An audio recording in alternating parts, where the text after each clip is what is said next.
Hi guys, and welcome back to the Fenced In podcast. As usual, you are here with myself, Ben, and Chris. For those of you that are just joining, we are two GB international foilists. We are also coach and student. We're very pleased to announce we have our third guest this week, which is Mr. Dimitri Coutya, who is part of the wheelchair British fencing team. He is European champion, world champion, 2016 Paralympian, and current world number one. Dimitri, is there nothing you aren't? Yes, plenty, but I'm really pleased to be here, and thank you for having me. It's an absolute pleasure.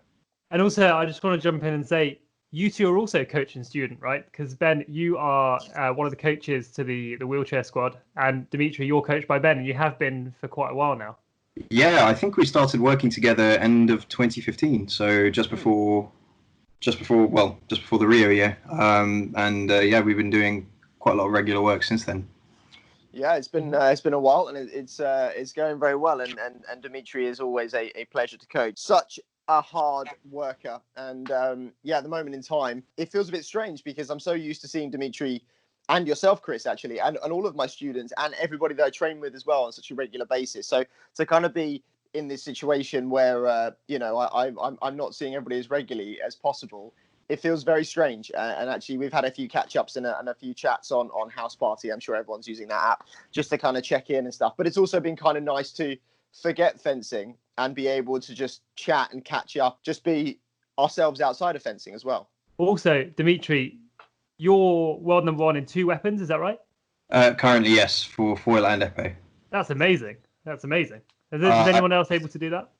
Yeah, there's been quite a few athletes who managed it at some point, but honestly, I feel really grateful that the work that we put in, and not just me, but members of my team, i.e. Ben and the other coaching staff in and around the EIS wheelchair fencing program, and all of my teammates as well. We all kind of like combine and really work well together, and to help produce results like this, not just for me but for the whole team as well. And how do you find the change between weapons? I've kind of managed to simplify it down for me in a sense, because I find like I can find a lot of crossover between the two styles, and I think for me that helps to kind of cope between the weapon changes. In basically in a nutshell, without going into too much detail about it. Oh, cool. Well, that's quite good. I know that you're in foil, you're very good. You're very direct. I've sat opposite you, in a wheelchair on guard ready fence, and I never know what's coming at me. I don't think I've ever got more than 6 hits on you. But your flicks and your strength in arms and upper body, just insane. I'm sure that it translates into epee as well, doesn't it? I think with wheelchair fencing, you'll find that there's quite a common theme of, strong wrist strength. Most of the athletes who compete with me are wheelchair bound as well. That basically means that their grip strength and their upper body strength is going to be the predominant driving factor in the way they fence. Also, the proximity that we fence at kind of basically forces you to be a lot more hand speed orientated, so that would help contribute with the strength as well. Foil tends to be my preferred weapon, and I find that and I find that basically I could take a lot of the stronger elements that I'm good at in foil to cross over to my epee.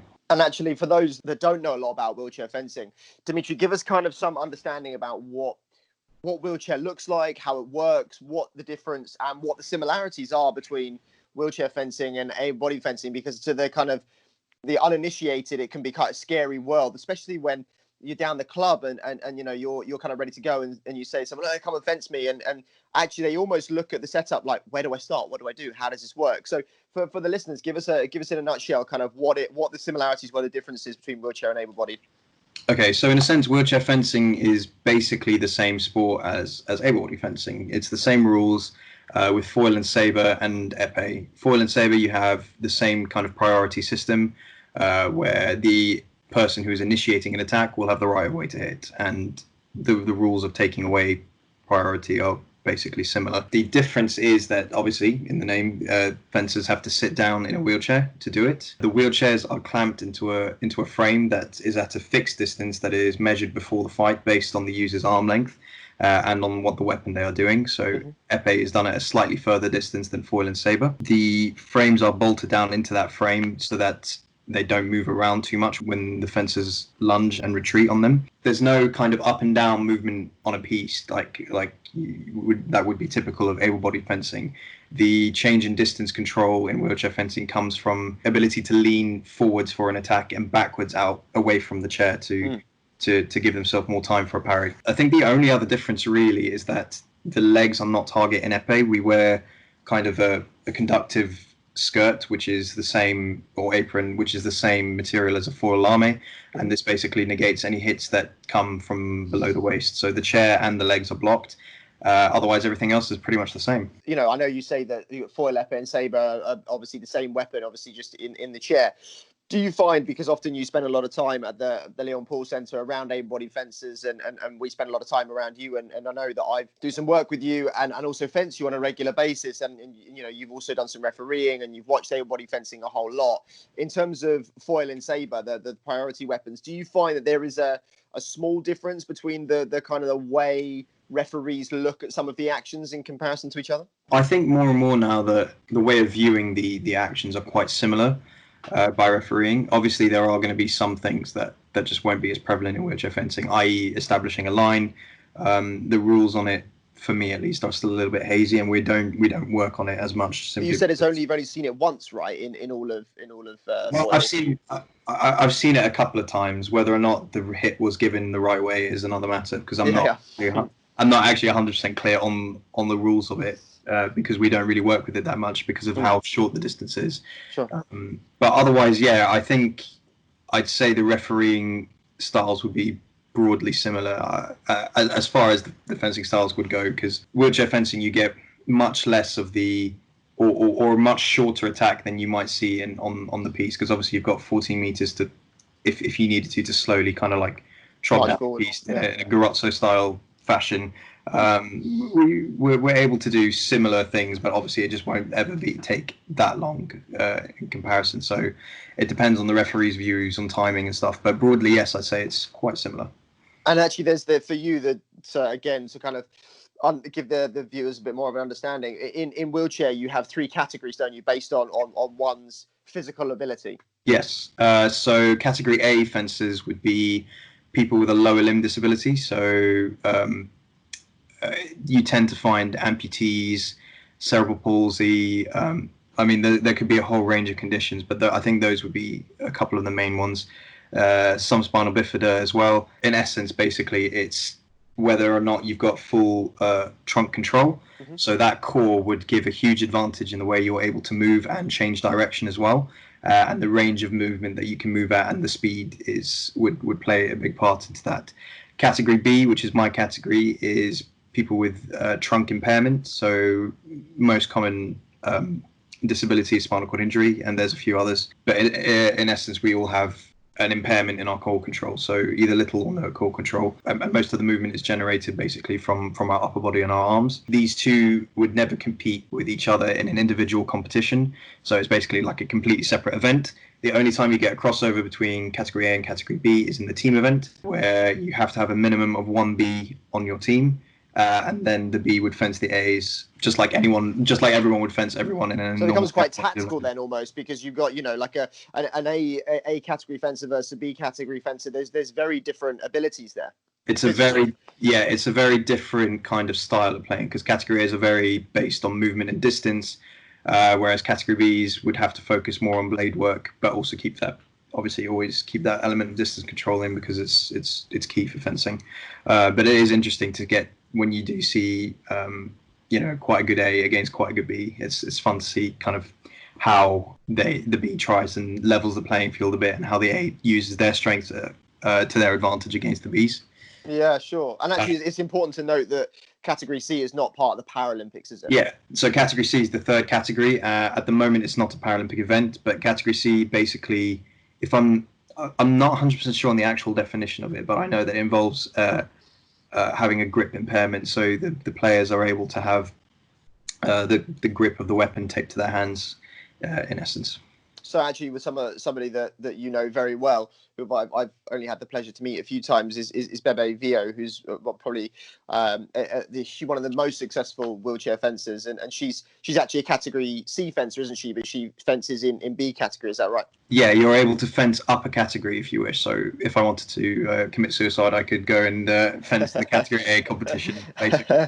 So obviously you can't fence down a category, but if you wanted to, you could go up. You could go up a category, basically. And that's what Bebe Viu does. As you said, she's a quadruple amputee for Italy, and she fences with the category Bs, and she does very, very well indeed, which is a bit of an understatement. But yeah, she's brilliant. She's very impressive. That's incredible. That's just it just goes to show, actually, again, like the triangle of skills and abilities in fencing across all events, all weapons, able-bodied, just kind of all the various different aspects of fencing that there are, because it's sometimes really easy to just kind of tunnel vision yourself and say, well, I just have to work on my speed, or I just have to work on my strength. But actually there are so many different things, and the feeling, and certain actions and coaching, all that really comes into it. I often find the further into fencing you get, the more there is that unravels, and you find there is to learn. You think when you're kind of looking up the mountain you're trying to scale, you think it kind of goes up into a peak, and that the closer you get to the top, the less there will be to know and understand. And it's totally the opposite. Exactly. Yeah, it's an upside down mountain, isn't it? In fact, speaking about strength, Dimitri is a very, very strong athlete, and actually, whilst we do some work together, and I feel like I can keep up with his speed and strength on my right hand. If I ever give Dimitri an opposite-handed lesson, I'm left in for cannon fodder. He rips me apart. And actually, there was a really great photo a few years back.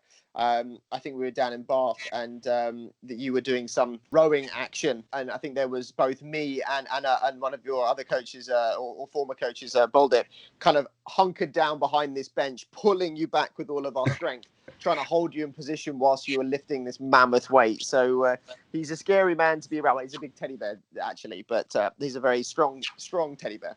And so, Ben, talk about coaching quickly. Do you ever give Dimitri epee lessons? Does the foil work come across in epee? No, so I see myself as a foil specialist. Always have been. I've only ever fenced epee or sabre, I think, when I was really young at school, and did them at kind of club competitions at school. But I'm a foil specialist, and as a coach, I'm also a foil specialist. I would never ever consider myself an epee coach. I've had to give an epee lesson once or twice as a warm up to some of the other wheelchair guys, and actually once a sabre lesson, which was a very steep learning curve. But it was mainly just getting the athlete moving and kind of getting them kind of more fired up than anything else. But the regular lessons that I do with Dimitri, and actually his teammate Oliver Lamb-Watson, is just all foil, and I work very much on the foil stuff. Obviously, there is always discussion about all the different weapons, because a lot of them fence. They have to fence a minimum of 2 weapons, and so it's really interesting how you do balance that work out as well, because obviously Dimitri trains very hard in epee as well with Bob, and then with me in foil, and also with the national coach Peter Rome. And so there's a lot going on there, and trying to balance that work out can be tricky at times. Yeah, okay. So Dimitri, I didn't realize actually you had to fence 2 weapons. You don't have to. Wheelchair fencers will typically fence 2 weapons, but you do get some people who choose to specialize in one, because of the way that the Paralympic qualification is done at the moment. I feel at the moment it is a benefit to be fencing in 2 weapons, because you get a combined kind of like Paralympic score, as it were, which would give you a higher rating, but it is possible to do 1 weapon as well. Okay, fine. Okay. Yeah, and Ben, and you just mentioned another coach, Bob, so presumably that's your epee coach. Yes, I work with him, Bob Meshkoff. We've been working together a similar time to Ben, slightly not quite as long, but yeah, I do regular work with him as well, and our head coach Peter Rome is based in Bath, which is where I also train quite a lot. Okay, cool. And so when did you start fencing? I started fencing at the end of 2009, I think, when I joined my secondary school, St. Benedict's. I saw that it was a games option there, because the school was a big rugby school, and they had a wonderful kind of choice of sports for all the students to play, and fencing was the one that really kind of captured me. And the school were brilliant. Father Thomas, I believe, and I think a couple of others as well. They raised some money and bought me my first frame that I did work with there. My first coach, John Sloan, who I worked with for many years, was really dedicated to me, and we did a lot of work together. And he was a big part in the contribution to my debuting in Rio for my first Paralympics. So yeah, honestly, I think that school really gave me a big drive and a big motivation to pursue this.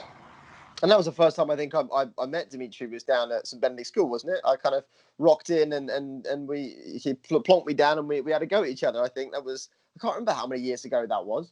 It was a while ago. I think I'd only been there a year or two. All I remember was fencing this guy, and his flicks were absolutely killer. I was like, I want to flick like this. How do you do this? How did you learn that? And yeah, I reckon it's your fault, basically, the reason I flick so much now.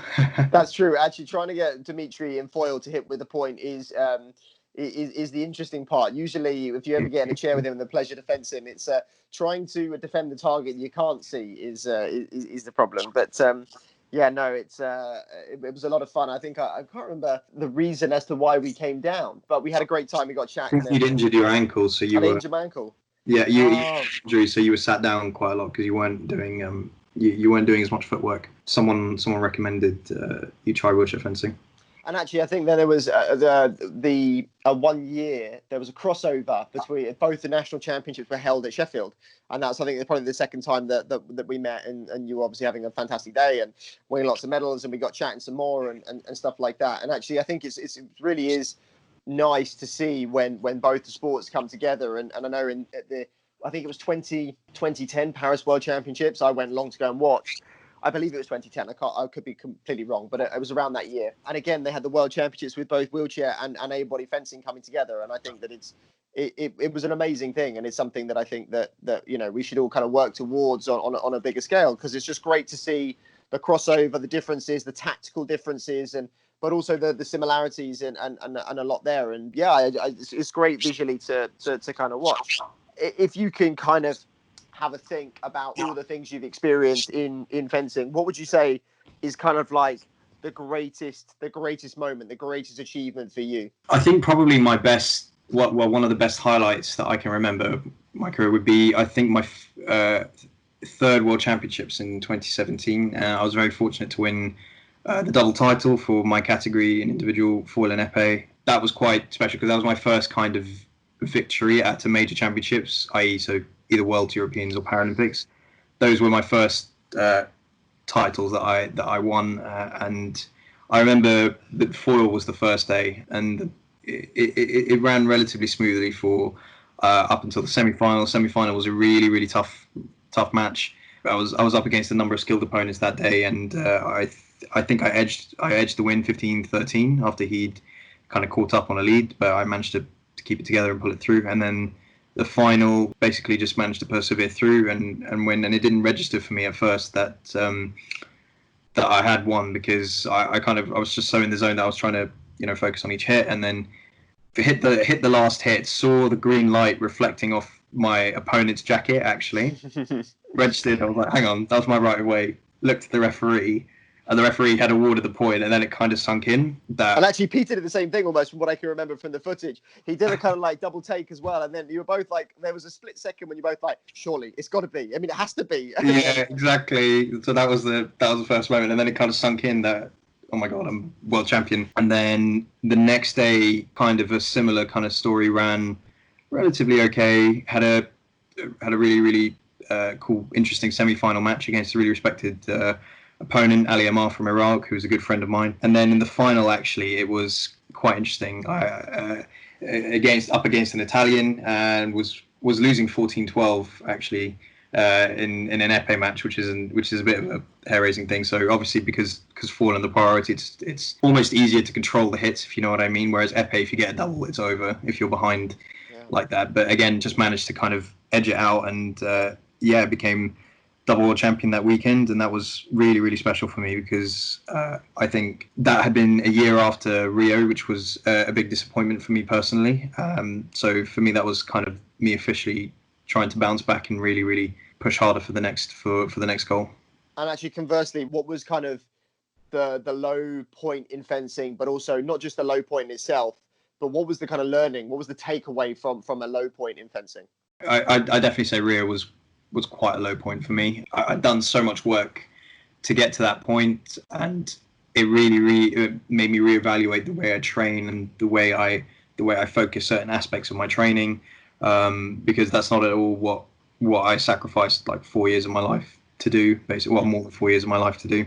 At the same time, I think it was good that I had that experience, because I got a lot of positive experience from it, and a lot of like learning points, but those negative points really stuck out in my mind, and I've now like adapted my training to help train for those moments. So, you know, it was a low point, but at the same time, it was significant and really important. And in a weird way, I'm kind of glad that I experienced that, because it can avoid me making the similar mistakes in the future. I think it's quite interesting to, you know, as you say there, is that Rio felt like a low point, obviously, because the result didn't necessarily go the way you wanted, and there's a lot of effort put in there. But what's great to see is that the learning and the takeaway from that was kind of, well, let's reevaluate things and sit down, let's build on things, let's change things, adapt things. And then actually, you know, you became double world champion. So it just kind of shows to everybody out there that actually through some of the most significant low points, some of the most significant learnings, which actually really hurt, because learning experiences are not nice. You know, kids fall over or touch something hot and they don't do it again, but they learn very quickly. Yeah, exactly. And it's the same with adults. Unfortunately, you have to go through a bit of what feels like emotional trauma at the time, because you care so much and you put so much into it. But actually, they can be sometimes more valuable, because they are able to traject you onto the high points because of the learning, which is for you was to become double world champion, which was absolutely fantastic. And so with all of that, what now is kind of on the horizon? Obviously, we've got the Paralympics and the Olympic Games have been moved by a full year. What's the general feeling for you personally, having seen what was a marker in the sand being moved not only by a month, 2 months, but a whole year? I don't think, well, maybe some people did, but I'd say probably 95% of the world wasn't really expecting a situation like this to suddenly kind of come out of the blue and completely change, well, everything really. There's no, you know, life plans have had to be shifted or like moved around, but, you know, at the same time, for me, as disappointing as it was, as much as I was looking forward to it, I don't think it's all bad, to be honest. How bad can an extra year of preparation be for such a big event? And that's the way I've kind of taken to viewing it now. It is annoying, because, you know, that not just the fencing, but, you know, life plans that go on around it have been orientated around Tokyo, and now everything's going to have to be shifted now for another year. But given the current situation and the countless hours of hard work that our NHS are putting in, and everyone is doing to kind of cope with this virus, I'd say an extra year of practice for the games is actually quite a small, you know, blessing. It's really not. In the long run, I don't think for me personally, it's really something that I'm too concerned about. And in all honesty, definitely a blessing in disguise for me, at least. Funny, we last week we had Dan Kellner on. He said a very similar thing, which is you kind of look at the opportunity, which is you haven't lost anything. Actually, you've gained time, you've gained the preparation, and I know, having worked closely with you in the program and seen kind of the stuff that the program delivers for you, kind of looking at those very small percentage gains and looking how you can really make sure that everything is controlled as much as possible, and having an A, B, and C plan of preparation is obviously hugely important to any athlete. And so, you know, just to keep refining those kind of A, B, and C plans, and making sure that actually with another year now, every preparation into Tokyo is even better, even more perfect, even more ready to go. And so you don't have those potential pitfalls. You know, you guys have the best preparation, and really making sure that's definitive leading into the games. Absolutely, yeah, I couldn't agree with you more. Also, this is quite interesting, because it kind of feeds into the opposite of how probably not just fencers, but I imagine athletes approach events. You know, they try to look at them as opportunities, try not to feel the nerves, you know, try to target certain kind of dates and periods of time. So it's really interesting that we've had now both you and Dan say, this is an opportunity, we've got more time, we can do this stuff better. Because coming out of the tournament, I don't really remember, not in recent years, coming out saying, I wish I'd had more time before that competition to do this thing. So it really was about making the opportunities. And so what, with your, I suppose, extra year to focus on, what are you going to be targeting? What are you looking at? What are you trying to improve that you want to make even better? I think just the way that tactically view fencing, and those kind of adaptive strategies that I put in place when you're in the middle of a match and you're having to change what you're doing. I just really want to refine that process down and really, make sure that I'm tactically and structurally sound in that kind of sense. Also, fitness is always like a key importance. I want to remain or get back to as the peak physical condition that I can do, and ensure that basically I've left nothing to chance for Tokyo in that kind of sense. So that's what we're heavily focusing on this year. If there is any competitions, we'll be practicing for that, given whatever the coronavirus situation will be. If we have competitions, then that's something that we'll practice and use as milestones as well for. So Rio in itself, you said, was quite a disappointing experience, but how did you find the event as a whole, and what are you taking from that to go to Tokyo? Do you reckon going to a second Paralympic Games is a major benefit? Is having that experience is really key as opposed to going to the first one? Absolutely. I think, there may be evidence to contradict my statement, but I feel that a first Games is always going to be quite a shock. Well, the first Games is a shocking experience for most athletes, and my teammate Piers Gilliver, actually, I'm quite proud of, is one of the few I know personally who've managed to excel at their first Games as well. So, but for me, I think, well, given the experience that I had at Rio, it definitely would be helpful for me to have a second Games, because I'll be more familiar with the atmosphere and what's expected in that. I'd be using that as a preparation for Tokyo in that kind of sense. I had the pleasure of going to the European Games in 2015, and that was a multi-sport event. And now a multi-sport event is different from any other event. It becomes very different. World Championships or European Champs, or even going to a Grand Prix where you don't only have your weapon, but you may have like the other weapon's gender. So you might have the girls with you, for example, in a Grand Prix, or you go to the European Champs where you have then every weapon, or the World Champs again where you have every weapon. But then going to a multi-sport event is just something completely different. There's so many moving parts. There's so many things going on. And actually, I thought that the idea of going to the European Games would give me a lot of information that I needed and a lot of experience that I needed, and it absolutely did, and it was invaluable. And I went out to Rio as one of the training partners with the British team, and one of the potential reserves. Something went wrong, and it was, I could not believe the magnitude that the Olympic Games then steps up to. The European Games had millions and millions and millions poured into it, but again, the Olympic Games were just something of an even bigger scale, and you can't physically seem to get your head around it, especially when it is something that you've been training for, as Dimitri said, for kind of 4, 8, 12 years.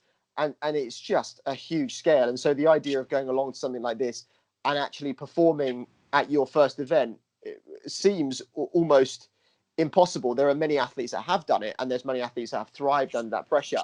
But for a lot of athletes, going to your first one, it's trying to just make sense of everything, let alone perform, if you know what I mean. For me, what I find is really interesting is that I love competing. I love it like you, Dimitri. Competition's a real thing, and so a real interesting thing for me. And so the idea of it suddenly being moved almost kind of disappoints me. Like, I'm ready to go. I'm ready to go, and it's almost like having to rein your kind of self back in a little bit and go, oh, we've got another year of preparation. There's a good opportunity, but not to kind of then try and train as hard as you can in that time. It's like, again, you almost have to kind of take a few steps back and rebuild up again like you would do before competition.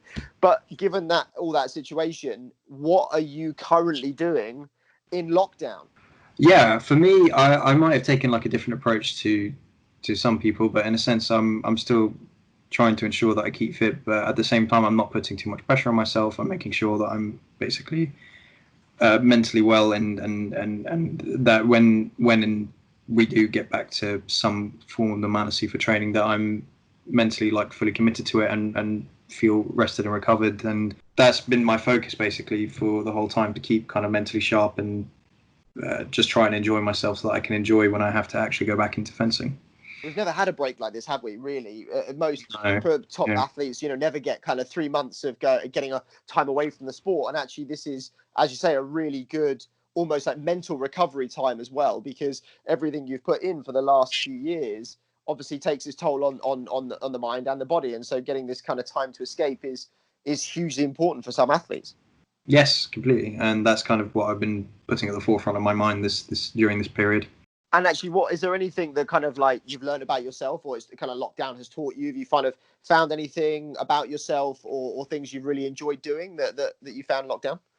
Yeah, I mean, I've been trying to kind of do new things, and so much of your life is taken up by fencing that sometimes I find it a bit difficult to commit the mental kind of capacity to really try and do, you know, other things in and around the training and the travel that is required for it. You know, I've been playing quite a lot of guitar and chess actually, which is quite a niche one, but you need to take on Johnny Willis. I want to see you take on Johnny Willis. He oh my God. his chess game up. I want to see you beat him. I'm not really that good, to be honest, but yeah, it'll be fun. Why not? Give me something else to look forward to once we come out of lockdown. But yeah, you heard it here. Ben's challenged John on my behalf, apparently. Title fight. That's what I want to see. Yeah, I mean, there's a couple of things. Trying briefly my hand at story writing as well, because I used to like that quite a lot when I was younger. But you know, it's not going much beyond writing a title. And there's a novel fiction kind of. Well, I mean, yeah, it might be a short story or something like that, but don't hold your breath, anyone. It's not going to get. I don't think it's going to be hitting Waterstones anytime soon. Children's stories. There's money in children's stories. Anyone that says they made millions is because they wrote kids' stories. That's a good point, actually. The Hungry Caterpillar. That man who wrote, or woman that wrote Hungry Caterpillar, is going hungry no more. Yeah. Exactly. And video games. You must have been playing video games, surely. Oh yeah, absolutely. You know, that dexterity with the hands. That's what you're trying to get, right? Yeah, that fine motor control. It's really important. What do you play? What console, first of all? Well, PS4, and I got some of my close friends who play it as well. And your brother, right? Your brother is also a keen PlayStation player. Well, yeah, he is. Ever since he lost his gaming laptop, he's been sharing a lot of time on my machine. So we basically have to keep negotiating. Be like, can I play in an hour? I'm like, yeah, sure. And then I come in and was like, get off. Basically, it's my turn. George outside with his skateboard. That's fine. Just get him out there more. Well, yeah, he's skateboarding as well. To be honest, he'll go to. There's a hill right outside of our house, basically, and he'll just go. And because there's no cars, basically, it's relatively safe. He just goes and skates down it, basically. I was going to say, in the Coutya household, I've had the pleasure many times of going over there, and your mum has very kindly cooked for me. And for actually, whilst in lockdown, I made a quick phone call to Nelly, Dimitri's mum, just say, Nelly, I really need help with a dish. We'd had an evening where we would plan to make dishes from all over the world, and I pulled out the hat, Lebanon, so I had to make a Lebanese dish. And Dimitri's mum and dad are originally from Lebanon, and so I was like, Nelly, I know you've cooked me some fantastic things in the past. I really need your help. And she helped me with this gorgeous dish that went down an absolute treat. So a big thank you to Nelly. But in your house, have you been doing much cooking? I'm surely this is a kind of group activity. Well, actually, George and I have been doing. Well, George has been doing more cooking than I have, but yeah, we've been doing that. I made a couple of steaks actually. You know, basted it with butter, garlic, rosemary. You know, well seasoned, that kind of stuff. Gave it to mum and dad to try. George did his own recipe as well, and I have to say, actually, George is really good. He really seems to enjoy it. I'll get up in the morning and he'll be making eggs with oat milk instead of like normal milk. He'll be like, yeah, it gets a little bit of a nuttier flavour in it. I'm like, okay, all right, mate, he'll give it to me to try, and then he won't. Not rinsing the pan is important, because then he'll like gently cook literally for a couple of seconds on each side. Some thin pieces of ham, and then incorporate that into his eggs, and then he'll do like a whole dessert thing after lunch as well. And I'm like, yeah, mate, you go. He's you're the taste tester. He does it all and then gives it to you, and you kind of get to sample everything. Yeah, I try a little bit and try not to try too much, but every time I tell myself I'm going to eat less, it doesn't seem to pan out that way. He'll make something else, something new, and I'll be like, that's really good. Oh, it'll be worth it when you get half your Michelin star each. Yeah. Yeah, exactly, mate. I gave you half my time on the PS4. Give me half of your restaurant earnings. So actually, Dimitri, you've kind of spoken about a lot of things that you're doing in lockdown that are obviously aside from fencing, which is great, and that you're relaxing, enjoying yourself. So what are kind of your and based on that, which is great to hear, because some people are doing a lot of training in lockdown, which again is also great. Well, what are your top tips for fencers in lockdown? For me, I think my top tip would be, don't put pressure on yourself. I kind of had a slight, well, more than a slight worry at the beginning of lockdown that I just wasn't feeling like productive, and you know, there wasn't like a huge amount that was going on. This situation is not normal. This isn't a productive situation that we're living in. I think once you get used to it, then you can start to like go into more stuff that you want to do and explore that more. and then you can start to get stuff done. But especially at the beginning, where this is, as a society, we haven't been forced to basically stay at home.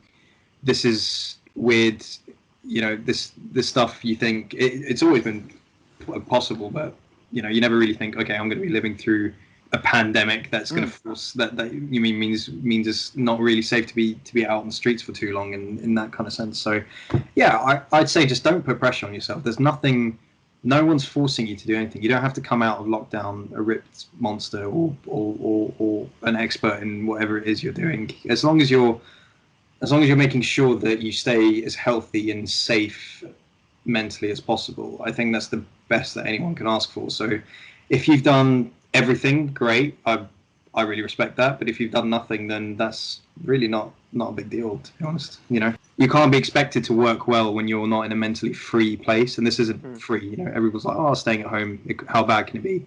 Yeah, it's not. And I'm quite lucky. I've got a lovely home environment and wonderful supportive friends and family who I keep in regular contact with. Even then, it's not really the grounds for a productive environment. So yeah, no pressure on yourself. Just make sure that you're keeping as happy as possible, so that when we do return to some form of normalcy, then you'll be as good as possible to get back into it. People have got time.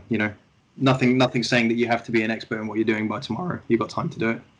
Yeah, and that's a great way of looking at it. We've spoken quite a lot on this podcast about how there's lots of physical things that we can all be gaining on in lockdown, but actually, we had a whole episode on kind of psychology, but obviously psychology is only good as your actual psychological well-being, and the psychological well-being is really important. And I think that you're right, Dimitri, this is almost a prison for some people, and not everybody has the capacity to find themselves in a good mental place, and that's fine. This isn't the easiest thing for everybody, and people deal with it in lots of different ways. And this actually causes huge stress factors for a lot of people. So actually just trying to, maintain a good, healthy mindset throughout this in some capacity is actually a major gain for somebody. So it's important that people recognize what they need to do, not what they think society needs them to do. Exactly. Don't put undue pressure on yourselves. And what are you looking most forward to after lockdown? When you come out of this, apart from giving me a hug, I know that's a major thing for you. But what are you most looking forward to? Yeah, I mean, as you briefly touched on it, that kind of social side of actually being able to maybe physically come closer to people who I really care about, see them, because for me that's a big part of my lifestyle in that kind of sense. My support group is very important to me, so I can't wait to hopefully see them more on a more frequent basis. And as much as I've enjoyed a small break from fencing, I am really looking forward to getting stuck back into it in a sense, because Tokyo's still, it's a year further away, but I'm still very committed to it, and I basically want to give it my all. And so I will really be looking forward to kind of getting back into regular training, whenever that may be. It may not be for a little while longer, but that's something that's definitely on the horizon of my mind, and I'm pushing that. Well, obviously, when we get back out this is going to be, a time to see everybody again and embrace people and, have that real social aspect. I think that's what a lot of people are missing, right? And myself personally, not seeing the community on a regular basis, both friends, family, and obviously people that I work and train with, is tough. But when we get back to that and things return to normal, hopefully we've learned some things from this that we can carry forward in a productive way. And then hopefully the Paralympics will roll around and you'll be really ready and raring to go. But what does kind of life look like for Dimitri kind of post Tokyo and maybe even beyond, in the future, kind of 10 years from now? What do you kind of see? Well, I thought about it a lot. I don't know how much I know for sure, because you're quite young still, aren't you? You're a baby basically. I'll be 23 this year, so yeah, it's I've still got some time to kind of think about those things. I'm continuing for Paris for sure, and I'm trying not to think too far beyond that in terms of fencing, because I'm giving myself one goal at a time to look forward to, basically. And if I can qualify for a third games, that would be, I consider myself very, very fortunate. Outside of fencing, I'm definitely interested in continuing this kind of thing that I've been doing in lockdown, of exploring other activities, other potential passions, and how they translate, if they translate into a career. I honestly couldn't really tell you, but yeah, I am definitely thinking about my life outside of fencing and how I'm going to incorporate that into my fencing. That's how it all goes, kind of careers and passions are all kind of happy accidents and what interests you more. And then at some point down the line, these things end up earning you some money. That's certainly how it happened for me in design, and my wife as an actor. Lots of people in tech as well. And that's what I'm kind of like hoping for. But and yeah, in a way, again, lockdown, blessing in disguise, has given me the time to try and delve into that a bit. And for anybody that kind of wants to hear more about you from you, you've done a TED talk, or you were signing up for a TED talk? I haven't done. It's on its way. No, I got asked to do one a couple of years ago, but the event actually got cancelled. Okay. But yeah, that was something that I was doing, talking about kind of the idea of challenging perceptions and sport, and what kind of like life is like, or viewed as, but as a disabled person. Oh, cool! That sounds really good. Probably have it somewhere if you were interested in reading it. But yeah, I mean, I don't think it's going to happen again. Like, that event has been cancelled, but I do find stuff like that quite interesting, and I was quite looking forward to it, actually. Yeah. So in the meantime, where can people find you if people want to ask you more questions or see what you're doing? So I've got several social media handles. I'm on Instagram, Dimitri Coutya, which is DIMITRICOUTYA, all lowercase, all one word. My Twitter handle is @DCoutya, capital D, capital C, and my Facebook page is Dimitri Coutya GBR. And if you give that a follow, it's updated regularly by my dad, who is also an avid supporter of me, and is really up to top on kind of like my latest kind of competitions and stuff. So that's also a reliable area to look for. So if you're interested, please feel free to follow me. I'd really appreciate the support. Awesome. Well, I think that kind of brings us quite nicely to the kind of a nice conclusion for our interview.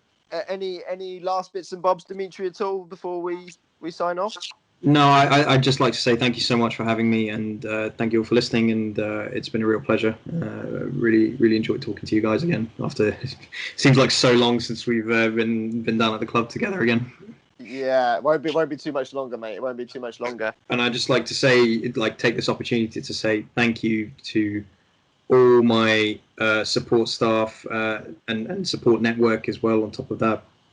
And thanks to UK Sport and the National Lottery for providing us with the funds that we need to train regularly and compete at the highest level for GB. I couldn't have done it without all of you guys, no matter how big or small your part in this was. Absolutely, here. No, very good. You are 100% included in that, Ben. And thanks, mate. That's very kind of you. No, you're right. UK Sport do an amazing job with sport in the UK, and it's one of the reasons why we are successful. Dimitri, thanks so much for coming on. It's been an absolute pleasure to have you, and it's also great to kind of see you again over social media. But it's been great to see you, and we've had a lot of fun talking to you. We obviously wish you the very best of luck with all your preparations into next year. I can't wait until we're back in a chair together, working together again, but also going and just chilling out and having some of your mum's lovely cooking as well. So that kind of concludes it. And for anybody that wants to get in contact with us, you can follow us on our Twitter account, which is @FencedInPodcast. We are also on Google, Apple, Spotify, YouTube, and Transistor as well. So make sure you subscribe, review, and of course, please do get in contact, whether you just want to leave a comment, ask a question, or find out more. That is where we are. See you later, guys. Bye. Bye. The Fenced In podcast has been created in association with J4G Design, your one-stop user experience agency for all things digital, websites, graphic design, and technical support.